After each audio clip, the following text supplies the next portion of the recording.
people, I'm Ginny Metheral, I'm a fourth generation witch, and we're back with my ever popular Almanac series looking at what witchcraft you can do on which day and why for the month of November.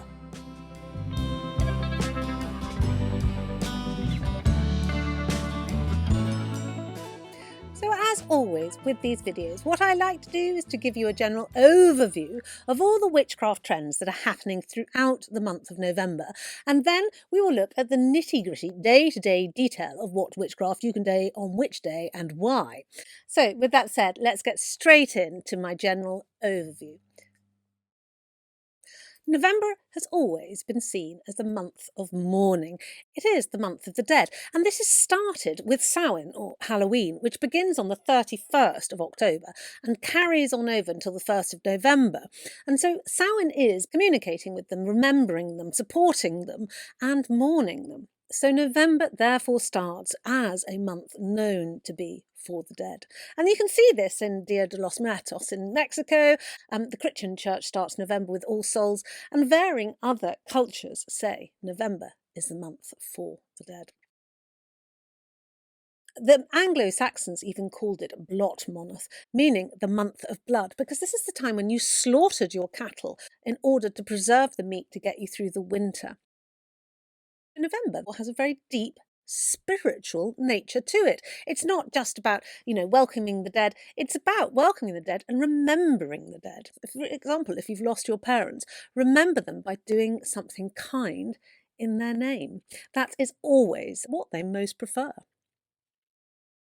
Now, we all know that the reason why it's the month of the dead, don't we? Is because the veil between the two worlds is very thin. So this means that you have a like wake, which is a time where if somebody dies in your family, the corpse must not be left alone. You must stop the clocks in your house and cover the mirrors, lest the spirit of the deceased loved one gets caught in the mirrors or the clock, which they often do. There's often stories of haunted clocks. Clocks, for some reason, are very popular with spirits. When my mother died, the kitchen clock in our family home where I grew up stopped at the exact time of death. And my sister inherited that clock. She's only just got it ticking again 10 years later. The reason why you cover mirrors is not just so that the spirit doesn't get trapped in them. It's that if you were to look in a mirror in a room where a corpse is laid out, you would see the deceased over your left shoulder. And if you have a portrait of your recently deceased loved one in your house, make sure you cover that portrait with a cloth, lest the spirit of the deceased becomes trapped within their own likeness. Again, something that often happens. November is also the start of the wild hunt, when the Lord of the Dead and his hellish hounds, striding upon his night mare, cruises through the land looking for the lost souls. So if you should die in November, watch out. You need to be very careful about not being picked up by the wild hunt. Should you hear the sounds of the hounds or the sound of the horn of the wild hunt, it does mean that they are searching for one of your recently deceased loved ones. It is, like a banshee, a foreboding of death. The stars in the sky of November, of course, show us the way. The Pleiades is one of the oldest constellations ever recorded by early man. In fact, the earliest cave paintings of any star constellation shows the Pleiades. The Pleiades is known as partly a mourning cluster of stars. It arises around Samhain, which our forebears thought was when, of course, the veil between the worlds is its thinnest. November is known for something called death candles. Death candles are bluish or yellowish lights which appear in the room of a person who's about to die. So if you see one of these, oh dear, oh dear, oh dear, get some life insurance quickly. I don't know. Write your will. How about that? Write your will. November is not just about mourning. There are some happy times in November. We have a lot of bonfires going on. Our ancestors used to light them all over the place. I mean, this is a hangover from Samhain when we were lighting bonfires over the top of the hills, but there was different celebrations. I mean, this time of darkness, when the world really embraces that darker, colder winter times, we light the bonfires to bring back the sun, to remind us of the joyousness that's going to happen in the spring. Who doesn't like a bonfire, after all? And finally, if your birthday is in November, you are incredibly blessed. A baby born in Samhain, which is the 31st of October to the 1st of November, has the gift of second sight. But if you're born in November otherwise, you are truly blessed. There is an old rhyme, which I shall have to read to you because I can't remember it myself.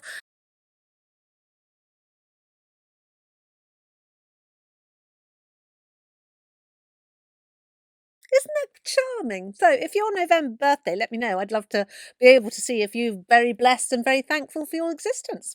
So that's my overview. November is essentially a month of mourning. And so, with that said, let's get through to the nitty gritty day to day detail. And of course, we're going to start with the 1st of November. And what do I say to the 1st of November? Happy New Year.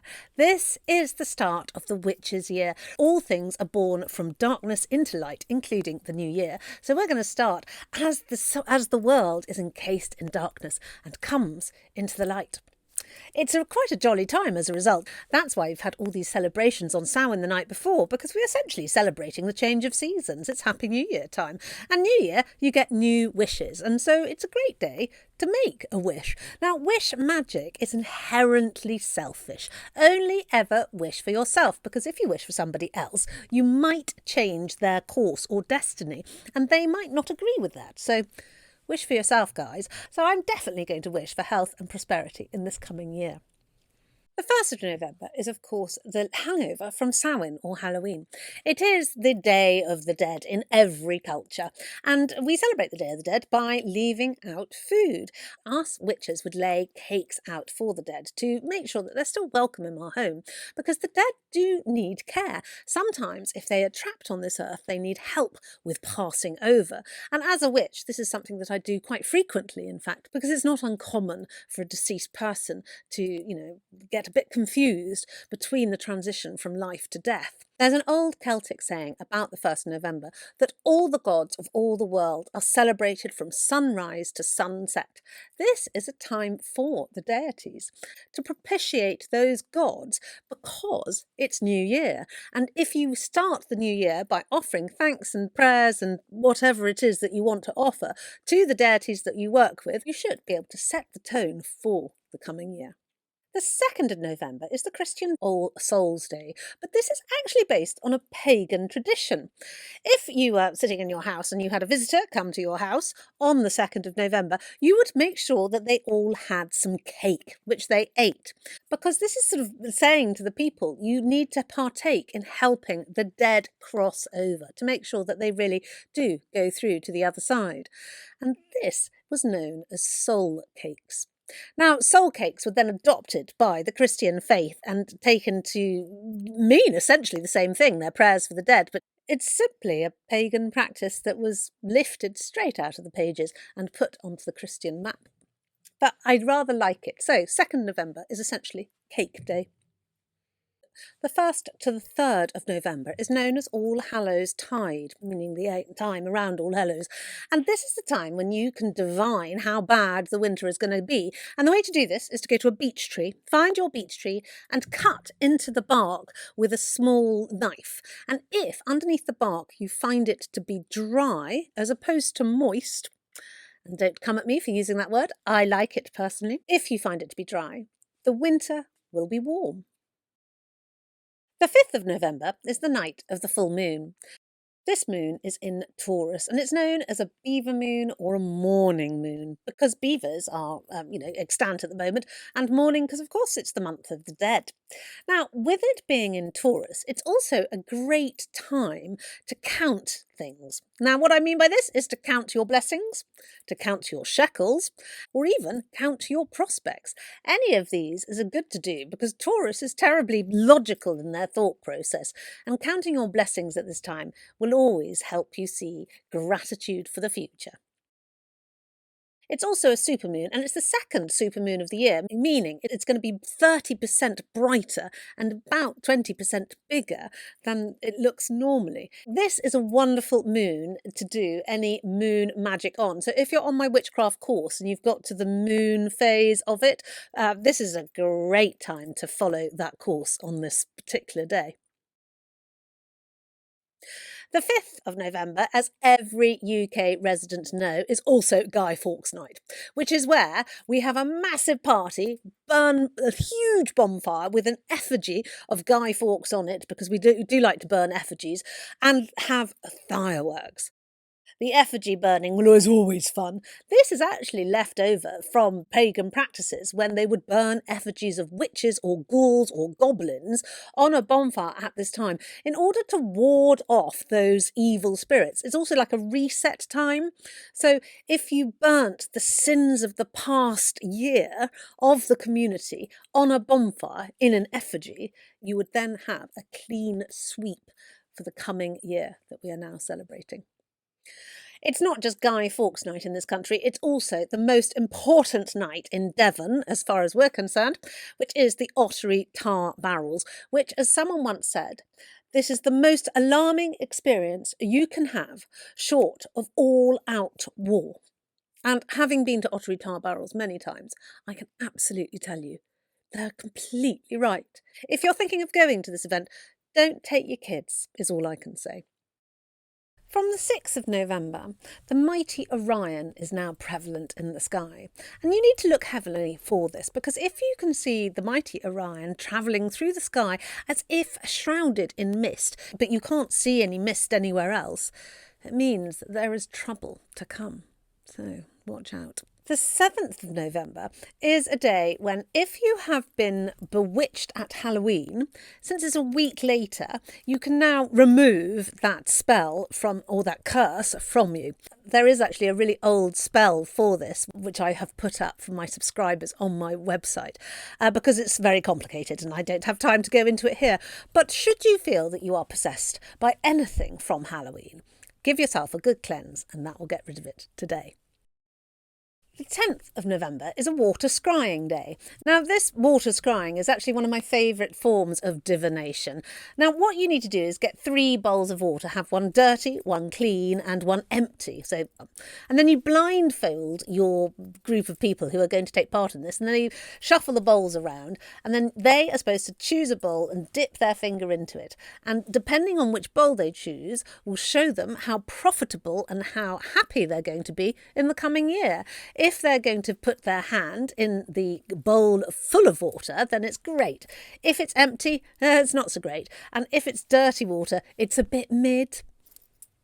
The 11th of November is an old feast day, and I don't mean old. I mean the Romans had it, the pagans had it, the Christians then had to take it over. But it was very much the day of sacrifice, bloodletting and feasting. It is the last day that you're supposed to slaughter your cattle, and when you're slaughtering cattle for the winter, there is going to be a feast afterwards. The Romans celebrated this day as the day that the god of wine had his feast day, and so there was a lot of wine to be drunk, because it is the day when you should try your young wine and see if it's going to be any good. But when the Christians took it over, they sort of, merged it slowly into a day of mourning. Our forebears also used to sacrifice cockerels on this day and sprinkle the blood of the cockerel in the 4 corners of the house to protect it over the winter, because they'd also be bringing the cattle in from the pastures. Those that weren't slaughtered over the winter, we brought into the home. One half of the house would be cattle, and then we would live in the other half of the house, taking on the heat from them. And so it really is the death knell of summer today. The 13th of November is the last day to gather yarrow. Now, yarrow in my household has always been known as the witch's herb because it's such a panacea. And in fact, it's not just me who's called it the witch's herbs. It's been known by many folk people for generations as the witch's herb. If you put some yarrow underneath your pillow at night, it will cure your insomnia. And if you carry yarrow in a bouquet of flowers at your wedding, it will give you 7 years of married bliss. It is known as a 7-year plant, so you can use it in spells to create a 7-year time for that spell, which is very useful. The 16th of November is the day when you must clean your chimneys. If you clean your chimneys today, you'll have lots of luck. And if you don't, your house will burn down with a chimney fire. So clean your chimneys today. The 20th of November is the night of the new moon. Astrologers believe that each new moon takes on the characteristics of the zodiac sign that it appears in, and this new moon is in Scorpio. Scorpio tells us to look deep within ourselves and, like a phoenix, rise up through the ashes and burn through all that is holding you back. So it's transformational, and this moon, therefore, is transformational. But with transformation comes pain. All transformations can be painful, and are you prepared? The 24th of November is when the Sun enters the house of Sagittarius. And as always in these videos, I'm going to read to you what the calendar of shepherds from 1604 says about the man and the woman born under the sign of Sagittarius. The man born under Sagittarius shall have mercy on everyone. He shall go far to desert places, unknown and dangerous, and shall return with great gains. He shall see his fortune increase from day to day, and at 22 he will have some peril, but he shall live until 72 years and 8 months. Very specific for this one. He sounds all right, doesn't he? I mean, there's no bad stuff about him. He's quite rich. I mean, I'd marry a Sagittarius then. And with the Sagittarian woman, let's see what they say about her. I think the calendar of shepherds is always a bit snarky about the women in this, but the woman shall love to labour. She may not see one weep without pity, and she shall spend much money by evil company. She ought to be married at 13 years old, and shall have pain in her eyes at 14. She shall be called the mother of sons, and shall live 72 years after nature. Both man and woman shall be inconstant in deeds, but of good conscience, merciful and better to others than to themselves. Oh, they sound quite sweet, don't they? We like the Sagittarians. Is this true? Let me know in the comments below. Should you be wanting to get married in November, don't get married after the 28th. This is the last day for weddings because it will be unlucky for you to perform a marriage ceremony whilst you're making preparations for Yule, which is one of the biggest celebrations of the year. So, the 23rd of Sunday is one of my favourite spell days of the year, and I have done this ever since I was a small girl. This is Stir Up Sunday. It's when you make your Christmas pudding. The Christmas pudding is essentially an old pagan spell. You take 13 ingredients to start with. Everyone must make a turn in stirring the pudding, and you must stir it widdershins. You make a wish, and the wishes have to be about yourself as you're stirring the pudding. The wishes will then come true when you eat the pudding. 13 charms are then placed inside it to commemorate the 13 moons of the years, and each charm represents a divination tool for the future for yourself. You know, they have the bachelor's button, for example, the spinster's thimble, etc. I'm certainly going to do this. It's something my mother did with us every single year, and I do it still. The 25th is a day of prediction, and the prediction that you need to do, you need to use a candle. You place your candlestick on the ground, and then you jump over it. And as you jump over the candlestick, you say, "Kit, be nimble, Kit, be quick, Kit, jump over the candlestick."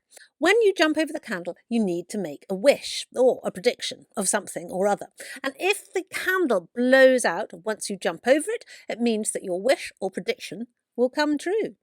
The 30th of November is a day for the Scots. It's St Andrew's Day, their patron saint. And so therefore, if you have Scottish in you, why not have some haggis, some whiskey and boiled sheep's head, the traditional way to celebrate this day. Actually, if you've never had haggis before, it is absolutely delicious. We have it a fair bit in this household because it's so lovely. If you've enjoyed this video, why not come and see me at ginnymetheral.co.uk. You can subscribe on there and there's exclusive content and also the opportunity to join the coven, have one-to-one meetings with me, or just generally involve yourself in my witchy community. Otherwise, please don't forget to like and subscribe, and I will see you in my next video.